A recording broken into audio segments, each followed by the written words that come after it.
자, 질문 하나 드리고 말씀 시작하겠습니다. 사랑하는 성도 여러분, 이번 주에 총선이 있습니다.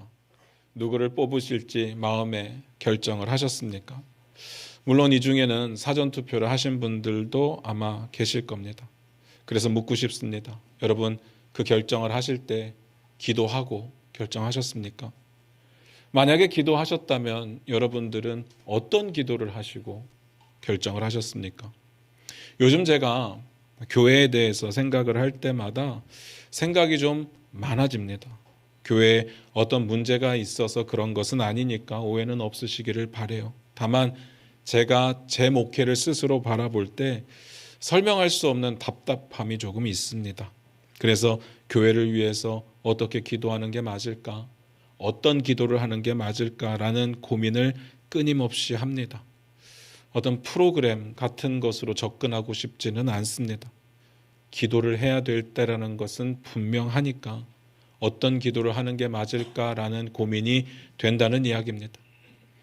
기도에 대해서 고민을 많이 해봤습니다. 이번 주, 또 지난주, 지지난주 계속해서 기도에 대한 생각을 많이 합니다. 그러면서 지금은 우리 교회가 기도해야 될 때라는 확신은 서지만 어떤 기도를 해야 될까라는 부분이 고민이 된다는 겁니다. 그 와중에 디모데전서를 읽게 되었는데 거기에 나오는 디모데와 그리고 디모데전서의 배경이 되는 에베소 교회의 상황이 이상하게 저에게는 많이 와 닿았습니다. 에베소 교회가 우리 교회와 상황이 비슷해서는 아닙니다. 에베소 교회는 문제가 많은 교회였어요. 그 교회는 다른 교훈을 가르치는 사람들이 많았습니다. 그러니까 우리 교회하고는 좀 다르죠. 다만 이 디모데라고 하는 사람이 목회자로서는 아직 어리고 미성숙했기 때문에 그 부분에서 어떤 동질감 같은 게 조금은 느껴지더라라는 겁니다. 제가 저를 생각할 때 많이 부족하다는 생각이 듭니다. 그 이야기는 이제 본론에서 좀 더 말씀을 드리기로 하고요. 제가 이렇게 이야기를 드리면 지금쯤 의아해 하시는 분들이 계실 겁니다. 아니, 투표할 때 기도했냐고 물어보시더니 갑자기 교회를 위해서 기도해야 된다는 이야기를 하니까 서목사가 늙었나 보다, 맥락이 없다, 뭐 이런 생각을 하실 수도 있죠. 그 이야기도 본론에서 더 말씀을 드릴게요. 먼저 점검을 좀 해보겠습니다. 기도가 뭡니까? 여러분은 기도가 뭐라고 생각을 하십니까? 아마 입으로 꺼내지는 않았지만 여러분의 마음속에 생각한 그 내용이 저는 맞을 거라고 믿습니다. 기도는 하나님과의 대화죠. 다 그렇게 생각하셨잖아요. 하나님과의 대화다. 다만 기도에 대해서 중요한 원리가 있는데 그 원리에 대해서는 아는 분들이 많지 않다는 생각이 들었습니다. 하나님과의 대화라는 말은요, 중요한 전제가 필요한데 결국은 하나님과의 친밀한 관계 가운데에서만 진짜 기도가 가능하다는 거죠. 그러니까 여러분들께 한번 묻고 싶습니다. 우리는 하나님과 얼마나 친밀하십니까? 우리의 친밀도만을 가지고 볼 때 하나님은 내 기도를 들어주셔야 될까요? 아니, 들어주실까요? 저는요, 상담을 하다가 이런 이야기를 들을 때 마음이 많이 아픕니다. 목사님, 요즘에 기도가 잘 안 나옵니다. 예전에는 기도하면 술술술술 참 기도가 잘만 나왔는데 지금은 기도하려고 눈을 감으면 뭔가 딱 막혀서 기도가 안 나옵니다. 그런 분 어쩌면 여기에도 계실지 모르겠습니다. 저는 정말 많이 들어봤어요. 기도가 안 나온다는 이야기. 이런 이야기를 들을 때 왜 제 마음이 아픈가 하면은요. 첫 번째, 기도를 어떤 신비주의적인 현상으로만 바라보는 것 같아서 마음이 많이 아픕니다. 우리가 기도는 뭐라고 했습니까? 하나님과의 대화잖아요. 만약에 대화가 잘 안 풀린다면 노력이 필요한 거예요. 안 그렇습니까? 말 잘하는 노력이 아니라 관계를 개선하고자 하는 노력이 필요합니다. 우리가 사람들을 만나서 대화할 때 언제 대화가 잘 풀립니까? 관계가 좋을 때요. 관계가 좋으면요, 말을 많이 하지 않아도 대화가 잘 됩니다. 관심사가 비슷할 때, 서로의 마음이 통할 때, 그럴 때 대화가 잘 되죠. 우린 너무나도 잘 알고 있습니다. 그러니까 하나님과의 관계에서도 말이 잘 안 나온다면 관계 개선이 필요한 거지 말을 잘해야 되는 그런 문제는 아니라는 거죠. 두 번째, 기도를 술술술술 해야 잘하는 기도라고 생각하는 것도 제 마음이 많이 아픕니다. 하나님과의 대화라면서요. 세상에는요, 말 잘하는 사람이 있습니다. 저는요, 말 잘하는 건 선천적으로 타고났다고 생각을 해요. 말 잘하는 사람이 있고 말 잘 못하는 사람도 있습니다. 그런데 생각해 보시기 바랍니다. 말 잘하는 사람들만 관계를 잘할까? 우리가 사람들을 만나서 대화할 때 여러분 어떻습니까? 말 많은 사람이 좋습니까? 청산유수로 자기 할 말만 엄청 잘하는 사람이 좋습니까? 저는요, 그러면 지치더라고요. 그렇지 않습니까? 대화라고 하는 것은 내 얘기도 하고 남의 얘기도 듣고 이게 기본이거든요. 그래서 대화의 기본은 경청에서 시작하는 건데 말 많은 사람들은 대화하기가 많이 힘듭니다. 그런데 그걸 잘하는 기도라고 생각을 하죠. 세 번째, 기도를 할 때 할 말이 없다는 거. 이게 제일 위험한 겁니다. 지금 하나님과의 관계가 좋지 않다는 뜻입니다. 이거는요, 말을 많이 하는 것과 아무 상관이 없어요. 할 말이 없는 겁니다. 이유가 뭔지 아십니까? 하나님의 말씀을 듣지 않으니까. 기도는 대화라고 했습니다. 대화는요, 나도 말하지만 상대방의 이야기도 듣는 겁니다. 하나님과의 대화라면 나도 말하겠지만 하나님의 음성을 들어야 됩니다. 물론 기록된 성경 말씀을 통해서. 그런데 우리는 하나님의 말씀을 듣지 않습니다. 그러니까 할 말이 없죠. 당연한 거 아니겠습니까? 하나님은요, 먼저 우리가 하나님의 말씀에 귀 기울이기를 원하고 계십니다. 그리고 그 들은 말씀에, 그 읽은 말씀에 우리가 반응하기를 원하고 계십니다. 그런 게 대화잖아요. 그런 게 될 때 대화가 잘 되는 거고 우리가 말하는 기도가 잘 나오는 거죠. 여러분 잊지 말아 주시기를 부탁드립니다. 기도는 하나님과의 친밀한 관계를 근간으로 하는 하나님과의 대화입니다. 사도 바울이 이렇게 말합니다. 갈라디아서 4장 6절부터 7절인데요.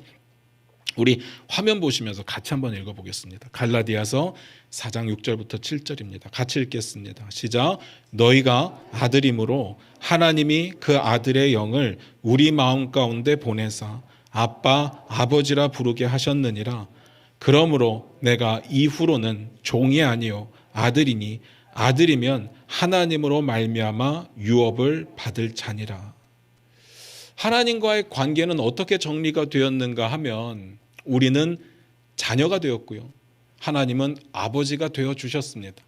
그냥 형식적으로 그렇게 불러라가 아니라 우리가 하나님의 자녀가 되었기 때문에 얻는 유익은 뭔가 하면 하나님 나라를 유업으로 상속받을 상속자가 되어버린 겁니다. 법적으로 우리가 자녀의 지위를 얻게 되었어요. 그런데 법적으로만 서류상으로만 그런 게 아니라 하나님께서는 어떻게 말씀하시는가 하면 나를 아빠라고 불러라 라고 이야기를 하시는 거죠. 그러니까 하나님과의 관계는요, 아빠라고 부를 수 있을 정도로 친밀한 관계가 되어야 기도가 기도다워지는 겁니다. 그래서 묻고 싶습니다. 여러분은 기도 잘하고 계십니까? 하나님과 친밀하십니까? 하나님을 아빠라고 불러도 전혀 어색함이 없이 내 마음 가운데 평안함으로 기도하실 수 있겠습니까? 물론 기도를 계속해야 그 친밀함도 생기는 거겠죠. 오늘 말씀을 같이 보면서 그 이야기 나눠보도록 하겠습니다. 디모데전서 2장 1절입니다. 같이 읽겠습니다. 시작. 그러므로 내가 첫째로 권하노니 모든 사람을 위하여 간구와 기도와 도고와 감사를 하되. 오늘 말씀이 이렇게 시작했습니다. 그러므로 이런 단어 무조건 중요하다고 말씀을 드렸어요. 그런데 예외는 있죠. 예외는 있습니다. 오늘은 아니에요. 왜냐하면 이 말이 우리말로 쓰여진 게 아니기 때문에 그래요. 오늘 본문에 사용된 그러므로가 원인과 결과를 잇는 우리식의 의미에서 그러므로라고 한다면 중요한데 오늘 본문은 아닙니다. 어떤 의미냐 하면 그냥 단순하게 자, 이제부터 내가 이것을 이야기할 거야 라고 하는 화제 전환의 의미가 있습니다. 그러니까 중요하지 않죠. 넘어가겠습니다. 중요한 건 그 다음입니다. 사도 바울이 그러므로 다음에 뭐라고 했습니까? 내가 첫째로 권하노니. 이 부분이 중요합니다. 여기서 말하는 첫째는요, 우리가 생각하기에는 여러 가지가 있어서 첫 번째, 두 번째, 세 번째, 네 번째라고 생각하는 그 첫째가 될 수도 있는데 오늘 본문의 의미는 그런 의미가 아닙니다. 가장 중요하다는 의미입니다. 그러니까 사도 바울은요, 지금부터 제일 중요한 이야기를 하게 될 겁니다. 디모데전서 안에서 제일 중요한 이야기를 하게 될 겁니다. 이 말을 이해하려면 전문맥의 도움을 좀 받아야 돼요. 디모데전서 1장 3절을 우리 찾아서 한번 같이 읽어보도록 하겠습니다. 같이 읽겠습니다. 시작. 내가 마게도냐로 갈 때 너를 권하여 에베소에 머물라 한 것은 어떤 사람들을 명하여 다른 교훈을 가르치지 말며. 자, 설명을 드릴게요. 앞에서 이야기를 끝내지 못하고 넘어왔던 이야기를 여기서 말씀을 드립니다. 바울이 로마 감옥에서 풀려난 후에 소아시아 지역의 교회들을 방문을 했습니다. 그 중에 에베소 교회가 있었어요. 그런데 딱 보니까 에베소 교회가 문제가 많았습니다. 무슨 문제가 있었다고요? 다른 교훈을 가르치는 사람들이 많았어요. 그런데요, 바울의 일정을 볼 때 자기가 여기 남아서 에베소 교회 문제를 해결할 수 있는 상황은 아니었습니다. 지금 바울은 마게도냐로 가야 했습니다. 그래서 어떡합니까? 자기를 만나러 에베소에 와주었던 디모데를 에베소에 남깁니다. 머물게 했습니다. 쉽게 표현하면 디모데를 에베소 교회 담당 목사로 세웠다는 이야기입니다. 그런데 이 디모데가 어떤 상황이었는가 하면요, 이 부분이 중요합니다. 디모데전서 4장 12절입니다. 디모데전서 4장 12절입니다. 우리 같이 한번 찾아서 읽어봅니다. 같이 읽겠습니다. 시작. 누구든지 내 연소함을 업신여기지 못하게 하고 오직 말과 행실과 사랑과 믿음과 정절에 있어서 믿는 자에게 본이 되어. 무슨 뜻인지 아시겠죠? 나이가 많이 어렸습니다. 그래서 소위 표현하면 이렇게 권위가 안 서는 거죠. 그래서 바울이 이야기를 하는 겁니다. 또 뿐만 아니라 그의 나이 어림 때문에 성숙함이 모자른 부분도 좀 있었을 겁니다. 그러니까 사도 바울의 마음 가운데는 일단 내가 마게도냐를 가야 되니까 그래도 믿음 좋은, 그래도 믿을 만한 디모데를 에베소에 남겨주고 이 불만 잠깐 끄게 하고 내가 와서 다시 정리를 해야지 라고 생각했을 수도 있었을 겁니다. 그런데 돌아오지 못합니다. 그러니까요, 편지를 써서 목회의 가르침을 주는 내용이 디모데전서예요. 정리를 해보면 디모데전서는요, 문제 많은 에베소 교회에서 사역하고 있는 나이 어린 사역자에게 교회를 어떻게 하면 건강하게 세울 수 있는지, 어떻게 하면 하나님의 뜻대로 이끌어갈 수 있는지 그 중요한 원칙들을 아버지의 심정으로 이야기해주는 편지였습니다. 그 중에 가장 중요한 게 뭐라고요?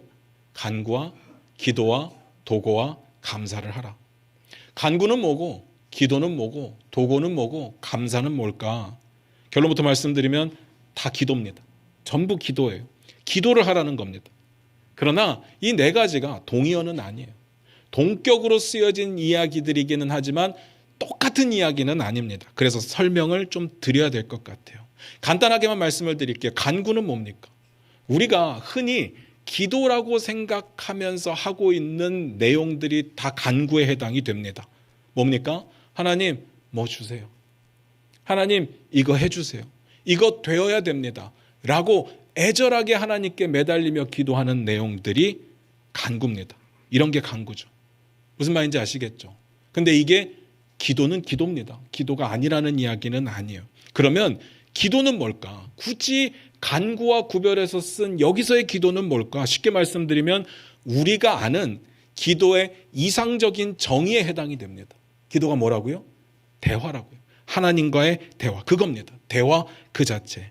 대화는요, 결국 관계에 기초한다고 말씀을 드렸기 때문에 친밀한 관계를 위해서 하나님께 나아가고 부르짖는 행위를 기도라고 하는 겁니다.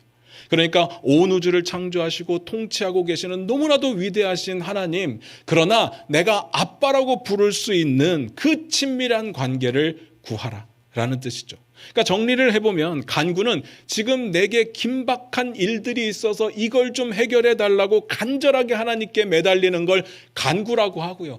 이 단어 자체의 느낌이 그렇잖아요. 간구는 그런 느낌처럼 보이잖아요. 기도는요, 하나님 자체를 원하는 게 기도입니다. 여기까지 이해가 되십니까? 그런데 여기까지는 어렵지 않은데 그 다음에 나온 단어가 흥미롭습니다. 뭐라고 되어 있습니까? 도고. 도고가 뭡니까? 도고라는 단어를 들어보신 분 계십니까? 여기 나이가 있으신 분들은 온천 생각하시겠죠. 근데 성경의 도고는 뭘까? 제가 이게 무슨 단어인가 싶어서 찾아봤거든요. 영어로는 intercession이에요. 근데 이 단어를 성경에 맞게 정확하게 번역해낼 수 있는 우리말이 별로 없더라고요. 그래서 한자를 찾아보니까 도자는 빌도자입니다. 그러니까 기도할 때 그 도자예요. 그럼 고자는요, 아랠 고자입니다. 뭐 선고 뭐 할 때 하는 그 고자. 그러니까 내용을 종합해 보면 도고는 내가 빌 게 있는데 그 빌 거를 하나님께 아뢰는 거, 그게 도고예요. 그러면 제가 앞에서 말씀드렸던 간구하고 차이가 전혀 없어 보이죠. 그래서 원어로 이 단어가 언제 쓰여졌는지를 한번 찾아봤거든요. 분명하게 구별이 되더라고요. 로마서 8장 26절인데 우리 화면 보시면서 같이 읽겠습니다. 같이 읽겠습니다. 시작. 이와 같이 성령도 우리의 연약함을 도우시나니 우리는 마땅히 기도할 바를 알지 못하나 오직 성령이 말할 수 없는 탄식으로 우리를 위하여 친히 간구하시느니라. 성령이요, 말할 수 없는 탄식으로 마땅히 기도할 바를 모르는 사람들을 위해서 간구하고 계신다라고 할 때 그 간구가 오늘 본문의 도고와 동일한 단어로 쓰여졌습니다. 이걸 우리식으로 표현하면 뭡니까? 중보기도죠. 남을 위한 기도. 그러니까 어렵지 않습니다. 도고는 남을 위해서 기도하라 그 이야기입니다. 그리고 마지막으로 감사가 나오는데 이 부분이 조금 힘듭니다. 오늘 본문 이후의 내용을 보면, 방금 읽었던 9절 이후의 내용을 보면 결국 모든 사람들을 위해서, 임금들과 높은 지위에 있는 모든 사람들을 위해서 중보 기도하라는 거거든요. 그리고 그 다음이 그들을 위해서 감사하라는 건데 좀 어색하지 않습니까? 그들을 위해서 뭘 감사합니까? 내 옆에 있는 사람들을 위해서 감사할 수 있죠. 내 상황을 위해서 감사할 수 있는데, 아니 높은 지위에 있는 사람들을 위해서 뭘 감사할 수 있을까? 사도 바울이요, 편지를 쓰면서 너희를 생각할 때마다 너희를 위해 감사한다라는 말을 쓰기는 씁니다. 그런데 그 내용을 보면 납득이 그냥 돼요. 빌립보서 1장 3절부터 5절인데 제가 읽어드릴게요. 한번 들어보시기 바랍니다. 내가 너희를 생각할 때마다 나의 하나님께 감사하며 간구할 때마다 너희 무리를 위하여 기쁨으로 항상 간구함은 너희가 첫날부터 이제까지 복음을 위한 일에 참여하고 있기 때문이라. 느낌 아시겠죠? 언제 감사하는지 느낌 아시겠죠? 그들이 복음 앞에 무릎 꿇고 복음을 위하여 첫날부터 애쓰고 있기 때문에 너희의 모습이 나에게는 감사다. 너희를 위하여 내가 감사할 수 있다라고 이야기를 하는 겁니다. 이게 기본적으로 너희를 위한 감사예요. 그런데 생각해 보시기 바랍니다. 임금들이요, 세상의 지도자들이요, 그렇게 삽니까? 아니거든요. 지금 이때 당시의 모습은 아니거든요. 세상 모든 사람들이 다 그렇지 않습니다. 그럼에도 불구하고 그들을 위해서 감사하라. 뭘 감사합니까? 그게 뭐냐는 거죠. 여기서부터 제 생각인데요, 제가 묵상하고 기도하고 연구하면서 내린 결론입니다. 사도 바울이 빌립보서에서 흥미로운 이야기를 해요. 빌립보서 4장 6절인데 우리 화면 보시면서 같이 읽어보도록 하겠습니다. 같이 읽겠습니다. 시작. 아무것도 염려하지 말고 다만 모든 일에 기도와 간구로 너희 구할 것을 감사함으로 하나님께 아뢰라. 잘 보세요. 우리가 구할 게 있어요. 그래서 하나님께 아뢰야 되는데 어떤 방식을 쓰냐 하면 염려하면 안 되고, 그건 이제 우리의 마음 자세겠죠. 그리고 그 다음 나온 내용이 뭔가 하면 기도와 간구로 하라는 거예요. 기도와 간구가 뭔지는 우리 살펴봤고요. 그리고 그 다음에 나온 것이 감사함으로 하라는 이야기입니다. 이게 무슨 이야기일까? 아무리 고민해도 답이 안 나와서 이걸 어떻게 번역했는지 영어 성경을 좀 살펴봤거든요. 성경이 번역될 때는 어차피 신학적인 고민이 있은 후에 번역이 되기 때문에 이렇게 번역한 데에는 분명한 의미가 있습니다. 그래서 보니까 기도와 간구를 쓸 때는 by라는 전치사를 씁니다. 수단이고 방법이죠. 그러면 감사는요? 감사는 with라는 전치사를 사용합니다. 기도와 간구를 할 때 가지고 있어야 될 기본적인 마음의 자세와 태도가 감사라는 이야기입니다. 다시 말해서 감사의 마음을 가지고만 기도와 간구를 할 수 있는 겁니다. 그런 식으로 하나님께 아뢰는 거죠. 그런데 뭘 감사하냐는 아직 안 나왔죠. 흔히들 이 구절을 가지고 이렇게 말합니다. 이미 받았다고 생각하고 미리 감사하고 기도해라라고 가르칩니다. 그럴 수도 있죠. 그 내용이 아주 틀린 건 아니에요. 성경에 그런 의미의 내용들이 나옵니다. 마가복음 11장 24절인데 제가 읽어드릴 테니까 화면 보시면서 들으시기 바랍니다. 그러므로 내가 너희에게 말하노니 무엇이든지 기도하고 구하는 것은 받은 줄로 믿으라. 그리하면 너에게 그대로 되리라.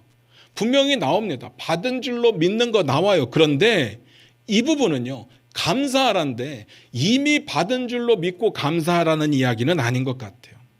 무슨 감사냐? 이 감사는요, 사도 바울이 사용하고 있는 이 감사는 하나님의 주권과 통치를 인정할 때 깨닫게 되는 감사입니다. 마음의 자세예요. 하나님의 구원 사역을 받아들이고 누리게 될 때 깨닫게 되는 마음의 자세인 감사를 말하는 겁니다. 다시 말해서 하나님과 우리와의 관계가 회복되고 친밀해졌을 때 자연스럽게 가지게 되는 우리의 마음과 자세와 태도인 겁니다. 그게 뭐라고요? 감사. 그러니까 그런 감사함을 가지고 간구와 기도와 도고를 하라고 한 겁니다. 제가 왜 이렇게 생각하냐면 그냥 제 마음대로 그러라고 생각한 건 아니고요. 그 다음 구절들 때문에 그렇습니다. 디모데전서 2장 3절 4절을 같이 봅니다. 같이 읽겠습니다. 시작. 이것이 우리 구주 하나님 앞에 선하고 받으실 만한 것이니 하나님은 모든 사람이 구원을 받으며 진리를 아는 데 이르기를 원하시느니라. 느낌 오시죠? 첫 번째로 이것이 우리 구주 하나님 앞에 선한 거라고 이야기하고 하나님께서 받으실 만한 거라고 이야기를 합니다. 이게 뭐예요? 우리가 세상 모든 사람들을 향해서 임금들과 높은 지휘자들을 위해서 기도와 간구와 도고와 감사를 하는 거. 그런데 이 이야기, 이 기도가 왜 하나님께서 선하게 보시고 왜 하나님께서 받으실 만하냐? 그 답이 4절에 나오죠. 모든 사람이 구원을 받으며 진리를 아는 데 이르기를 원하신다는 겁니다. 결국은요, 그들이 구원받기를 원하시고 그들이 진리를 알게 되기를 원하시니까 그들을 위해서 그 기도를 해주라는 겁니다. 그러면 받은 줄로 믿고 감사라는 게 아니라 우리가 먼저 은혜를 받은 자들로서 구원받은 성도들인 우리가 하나님과의 관계가 회복된 그 사랑 앞에 감사하는 마음이 전달되기를 원한다는 이야기가 되겠죠. 저는 그렇게 받아들였습니다. 여기까지 이해가 되십니까? 그런데 다시 원점으로 돌아왔어요. 참 신기하지 않습니까? 오늘 본문의 배경이 뭐라고요? 문제 많은 에베소 교회에 사역하는 어린 디모데에게 당부하는 글이라고 했습니다. 그 중에 가장 중요한 게 뭐라고요? 기도. 잘 생각해 보시면 지금 디모데는 어떻게 보면 에베소 교회 담임 목사격으로 세워진 거예요. 그렇다면 담임 목사가 해야 될 일들이 한두 가지는 아니잖아요. 설교도 해야 되고 성경 공부도 가르쳐야 되고 신방도 해야 되고 예배 준비도 해야 되고 뭐 새벽 예배도 해야 되고 목장 모임도 이끌어야 되고 제자반도 해야 되고 할 게 엄청 많잖아요. 그리고 뿐만 아니라 지금 에베소 교회에 문제가 많으니까 그 문제를 일으키는 사람들하고도 목숨 걸고 싸워내야 됩니다. 교회를 지켜야 되니까. 그런데 지금 상황이 그런데 사도 바울의 당부가 기도가 제일 중요하다라고 말하는 거예요. 그런데 그 기도 중에서도 우리가 기도가 중요하다고 생각하면 당연히 그렇다고 생각할 겁니다. 교회가 건강하게 되기를 기도해야 되고 악한 자들이 망하기를 위해서 기도해야 되는데 그런 이야기가 아니라 중보 기도에 포커스를 맞추라는 거예요. 세상 모든 사람들을 위해서 임금들과 그리고 높은 지위에 있는 자들을 위해서 기도하라라고 이야기를 합니다. 신기하지 않습니까? 디모데전서 2장 1절 2절을 다시 볼게요. 같이 읽겠습니다. 시작. 그러므로 내가 첫째로 권하노니 모든 사람을 위하여 간구와 기도와 도고와 감사를 하되 임금들과 높은 지위에 있는 모든 사람을 위하여 하라. 이는 우리가 모든 경건과 단정함으로 고요하고 평안한 생활을 하려 함이라. 세 종류의 사람들을 위해서 간구와 기도와 도고와 감사를 하면 결론이 어떻게 되냐면요, 우리가 평안을 누리게 된대요. 첫 번째, 모든 사람들은요, 말 그대로 모든 사람들입니다. 좁게 보면 에베소 교회 사람들이 될 수 있고 넓게 보면 세상 모든 사람들이 될 수 있습니다. 두 번째, 임금들은요, 로마의 황제가 당연히 포함이 되겠죠. 근데 복수형이니까 로마 황제뿐만이 아니라 주변에 일하고 있는 분봉왕들도 포함이 될 수 있을 겁니다. 우리로 따지면 대통령과 고위 공직자들이 이에 해당될 겁니다. 그리고 세 번째, 높은 지위에 있는 사람들. 우리로 따지면 고위까지는 아니지만 공직자들과 정치인들과 그리고 여기에 저는 사업가들, 경제를 이끌어가는 대기업 사업가들도 포함된다고 믿습니다. 저는 절대로 인정하고 싶지는 않은데요. 이미 돈은 권력이 되어버렸습니다. 돈은요, 힘이 되어버렸습니다. 다시 말해서 어떤 형식으로든 사람들에게 영향을 미칠 수 있는 힘을 가진 기득권자들을 위해서 기도하라. 그들을 위해서 간구와 기도와 도구와 감사를 하라고 했던 겁니다. 앞에서 말씀드렸지만 저는 이 부분이 신기합니다. 에베소 교회에 닥친 문제를 해결하기에 앞서 남을 위해서 기도하라. 신기하지 않습니까? 그러면 그들을 위해서 뭘 기도해야 될까? 안타깝게도 목적어가 없습니다. 그 내용이 나와 있지 않아요. 그렇지만 내용이 흘러가는 걸 보니까 어느 정도 짐작은 됩니다. 첫 번째로 2절에 이렇게 기록되어 있습니다. 같이 읽겠습니다. 시작. 임금들과 높은 지위에 있는 모든 사람을 위하여 하라. 이는 우리가 모든 경건과 단정함으로 고요하고 평안한 생활을 하려 함이라. 임금들과 높은 지위에 있는 모든 사람을 위해서 기도하면 어떤 일이 벌어지느냐? 우리가 경건해지고 단정함을 누릴 수 있고 고요하고 평안한 생활을 할 수 있게 됐다는 겁니다. 결론이 평안을 누리게 된다는 거예요. 그들을 위해 중보 기도하는 유익이 그렇다는 뜻입니다. 잘 생각해 보세요.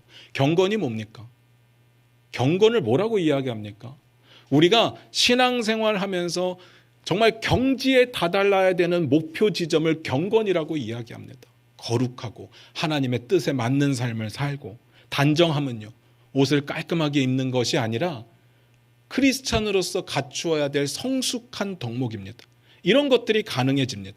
그리고 이런 것들이 가능해지면 우리의 삶이 평안함을 누리게 됩니다. 교회가 평안을 누리게 됩니다. 이상한 논리죠.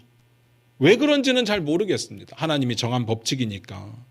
이런 것들이 왜 가능해지고 왜 우리는 평안을 얻을까? 이 부분을 좀 먼저 설명을 드리도록 하겠습니다. 하나님이 허락하시는 평안을 누리는 원칙이 예수님께서 이미 말씀하셨습니다. 다른 사람을 위해서 평안을 빌면 내가 평안을 누리게 된다라는 원칙이죠. 마태복음 10장 12절부터 13절인데 우리 화면 보시면서 같이 읽을게요.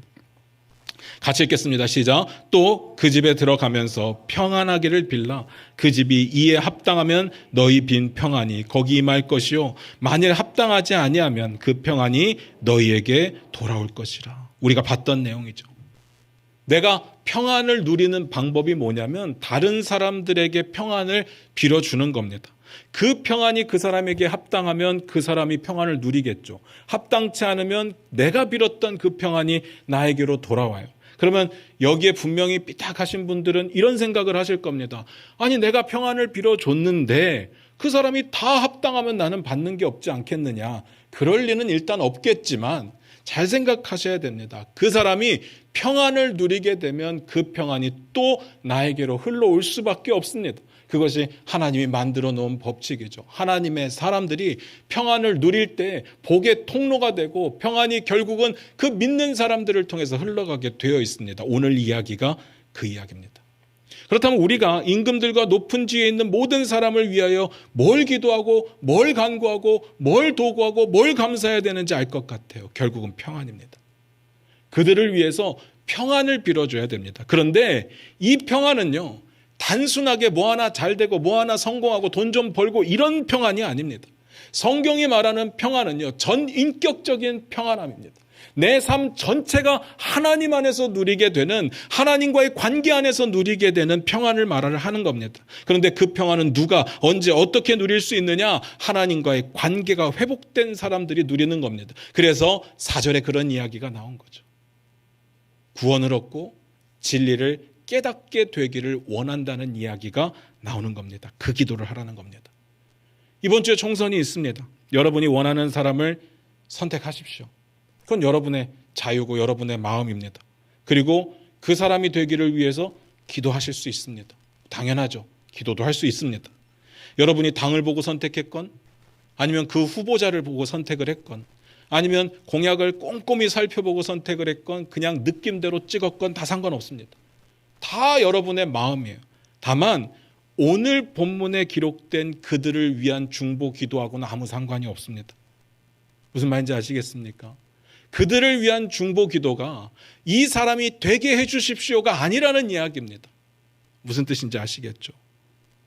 그 사람이 하나님 안에서 평안을 누리도록 기도해 주셔야 됩니다. 다시 말해서 하나님과의 관계가 회복되어서 친밀한 관계로 나아갈 수 있도록, 그러려면 구원을 얻고 진리를 깨달을 수 있도록 기도해 줘야 됩니다.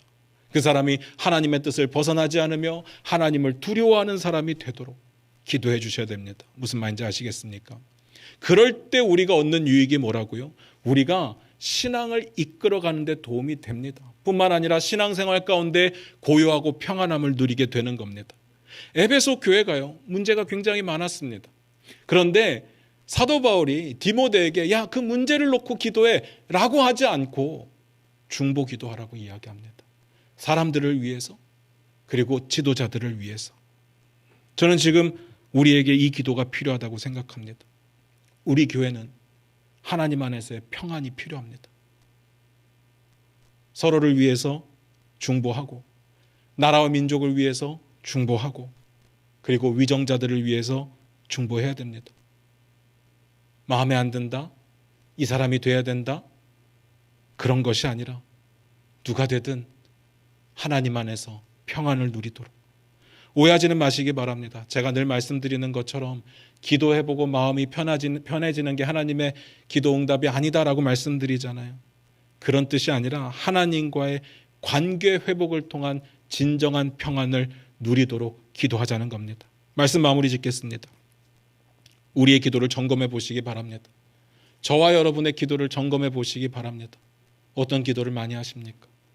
우리 대부분의 기도는요, 하나님과의 관계 안에서 하나님을 구하거나 하나님이 허락하시는 평안을 구하는 게 아닐 겁니다. 겉으로 드러나는 상황과 그리고 문제가 있는 그 조건이 변화되기를 바라는 기도가 대부분이죠. 왜 그런지 아십니까?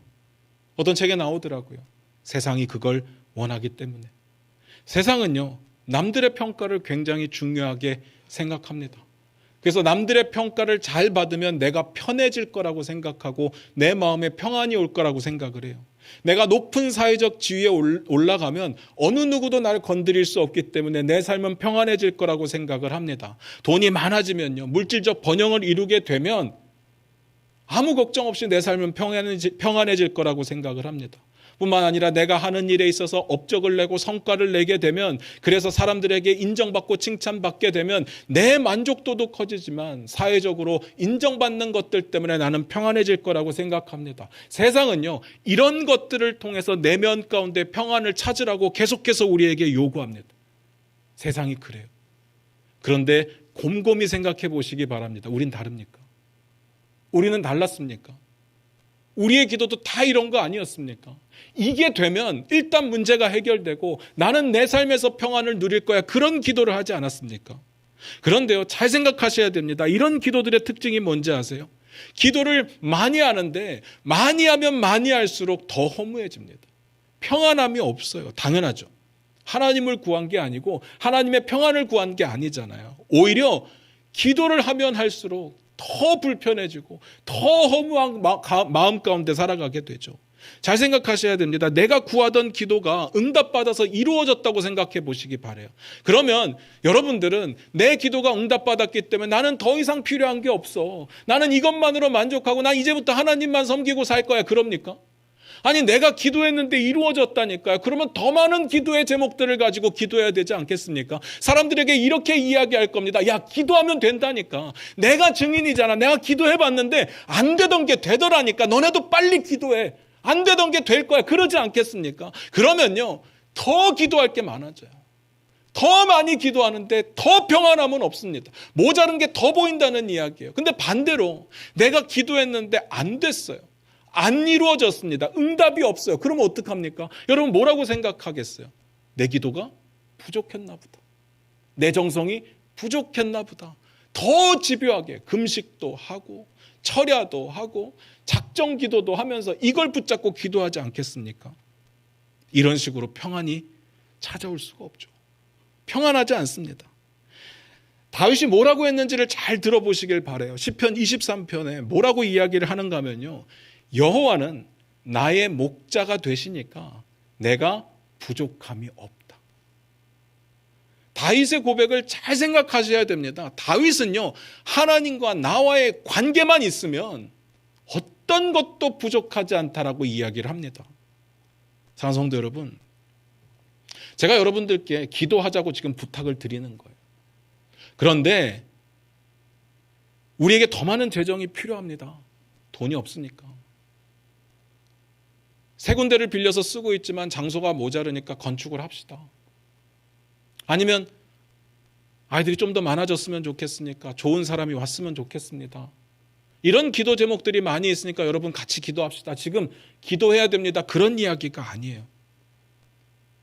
저는 진짜 마음속으로 바라는 게 우리 성도님들 한 사람 한 사람이 하나님께서 허락하시는 그 평안함을 경험해 봤으면 좋겠어요. 뭘 얻어서 기쁘고 만족스럽고가 아니라 하나님과의 관계 가운데 하나님이 주시는 그 평안함 속으로 좀 들어가 봤으면 좋겠어요. 이건 어떤 것과도 비교가 안 되는 거예요. 세상이 주는 어떤 것과도 비교가 안 되는 하나님이 주시는 그 평안함을 좀 느껴봤으면 좋겠습니다. 그런데 그 평안함을 언제 느끼게 되느냐? 성경은 뭐라고 이야기를 합니까?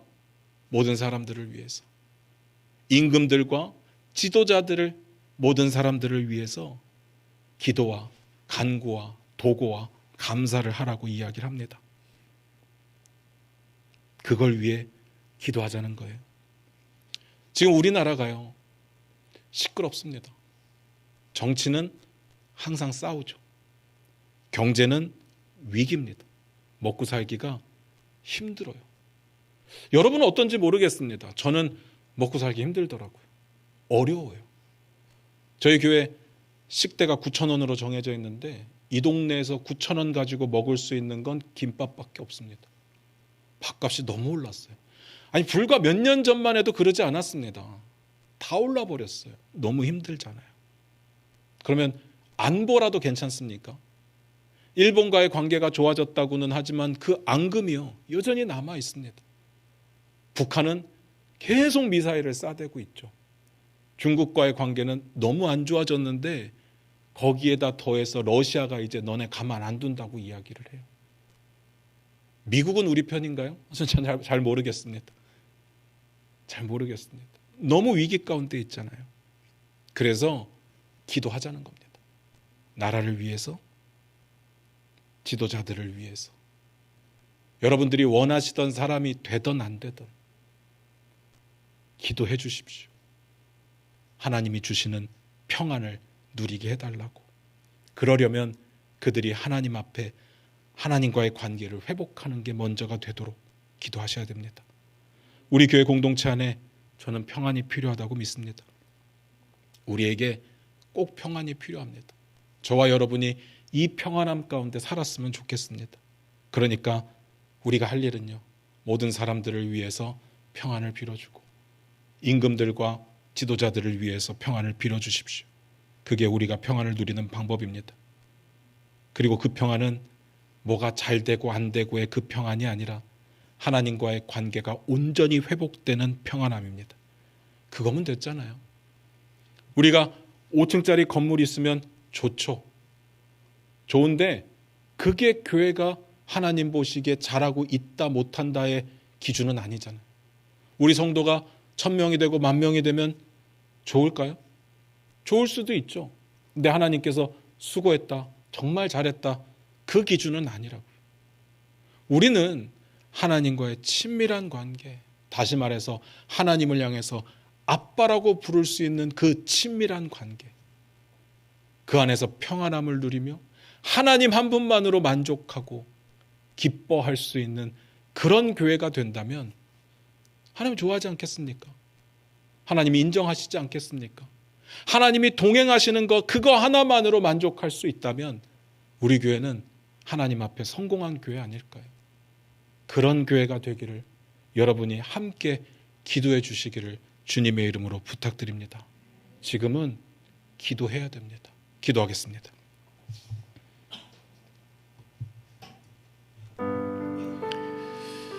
반주 들으시면서 잠깐 한번 기도했으면 좋겠습니다. 우리의 기도를 한번 뒤돌아보기를 원합니다. 지금까지 어떤 기도했습니까? 오직 나를 위한 기도, 내 가족을 위한 기도 아니었습니까? 지금 이런 문제가 있고 지금 이런 힘든 일들이 있는데 이게 해결돼야 됩니다. 주님, 그래야 내가 삽니다. 다 그런 기도 아니었습니까? 솔직히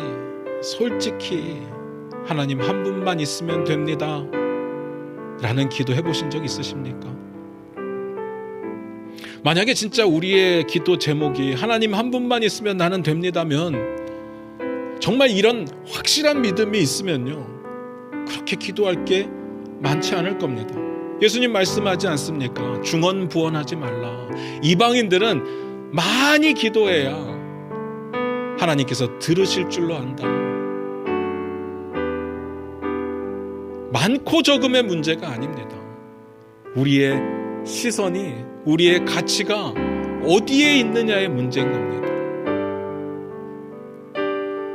저와 여러분이 하나님 관계 하나만으로 만족할 수 있다면 사실은 우린 그걸로 된 겁니다.